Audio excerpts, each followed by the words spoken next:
একদিন এক বুড়িমা রাত্রে সাজের পিঠা ভাজতেছে, দুধ এনেছে, গুড় এনেছে, টাটকা দেশি গুড়। ওই গুড় দিয়ে সাজের পিঠা পাটিসাপটা সুন্দর দুধের জাল দিয়ে ওইটা ভিজাবে, তারপরে ওইটা সকালে খাবে। ছেলে মেয়ে ঘুম পড়েছে, এখন ওই বুড়িমা পিঠা ভাজতেছে। এখন বুড়িমা জানে যে রাত হলে ওদের বাড়িতে বাঘ আসে, ঠিক আছে। এখন বাঘ তো এসেছে, আর বুড়িমা বুঝে গেছে যে বাঘ এসেছে, ঠিক আছে। বুড়িমা বলেছে, আজকে যা হয় হোক, আজকে একটা টোটকা খাটিয়ে দেখি দি কী হয়। বুড়িমা বলছে, আমি আগেরও ভয় করি না, আমি বাঘেরও ভয় করি না, আমি ভয় করি টিপ টিপকার।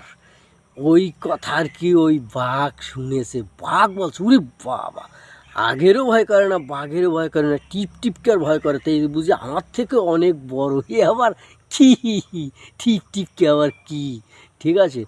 এবার কি করতেছে, ওই যে পিঠা ভাজা কাশি খুন্তি ওইগুলো পোড়া দিছে, পুরে লাল টক টক হয়ে গেছে, ঠিক আছে।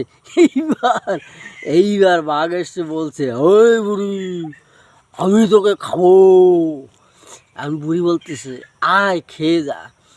ওই কাশি পোড়া আর খুন্তি পোড়া বাঘ এসে যখন হা করেছে, বুড়ি মুখের মধ্যে দিয়ে দিয়েছে ঢুকিয়ে, ঠিক আছে। বাঘের গলা ডালা পুড়ে বাঘ আইসো দৌড় আর খাইলো দৌড়।